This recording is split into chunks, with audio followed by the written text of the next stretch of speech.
Many of us want to start our own businesses. Public space is filled with reports of new ventures, but the reporting on entrepreneurship is heavily skewed in one particular direction, towards people who've started new kinds of businesses, pioneers who've pushed the boundaries of commerce by creating a wholly new offering, usually through the help of some form of innovative piece of technology. The new entrepreneurs might, for example, have invented an app for measuring and controlling the humidity of clothes closets, or they might have come up with a tiny sensor that can detect hunger in domestic animals, or they've built a social platform to connect people planning a trip to Italy. This emphasis on novelty can leave us feeling that the chief and correct way to become an entrepreneur is invariably going to be through radical, technologically based innovation.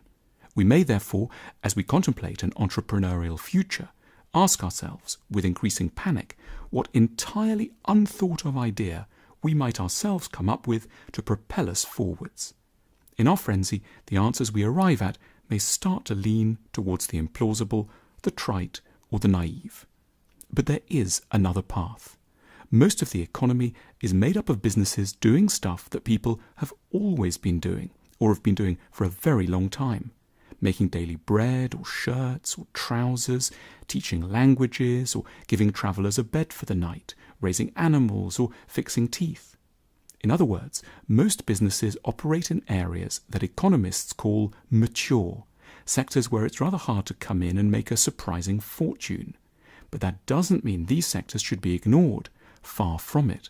There are a plethora of hugely meaningful possibilities hiding for us in plain sight on account of one, perhaps surprising fact about the economy. A majority of businesses don't love what they do. We might make a basic distinction between two kinds of businesses: pragmatic businesses and businesses of love. Pragmatic businesses are everywhere. They almost define for us what we think business is in its essence. They know how to make their product or service with a sound degree of competence, but there is a practical, unidealistic edge to the way they go about things. There isn't anything very powerful drawing them to their particular offering. They might easily have been doing something else. They don't care about the long term. The business is only a vehicle for an underlying financial purpose. One eye is always focused on how to sell up. If the owners didn't have to work, they almost certainly wouldn't. Such pragmatic businesses may do fine, or even very well, for a long time, but the motivations are easy enough to spot. A discerning eye can tell something crucial within minutes of walking through the door. This is not being done with or for love. Pragmatic businesses dominate the economy. One might say that over 85% of businesses fall into this category, but there are parts of the economy, and they are heavily in the minority, where things are being done rather differently. Businesses of love produce many varied things, but there are some underlying principles holding them together. Here, love means a total commitment to excellence of a given product or service, a desire to reinvest almost all profit into guaranteeing this excellence, a focus on the long term, because the business is, for its owners, the meaning of life. There is no interest in selling the firm right now, or perhaps ever. The dearest wish might be to give it to someone you love, like your child.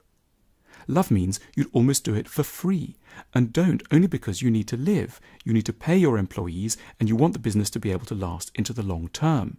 The product or service is what you love, and you love it inordinately. Businesses of love are the sort where the owner has scoured the world for the best kind of flour and wakes up excitedly at dawn to check on the progress of each of the loaves. Or the aircraft factory, where the workers think of every plane they're building almost like a relative they will always care for. Or the stationery shop, where notebooks and paper are viewed as objects of beauty rather than utility.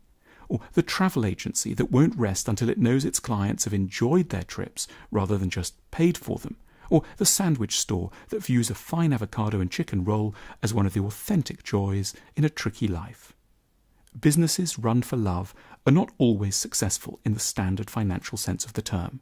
Some might just be returning a little over 3% a year.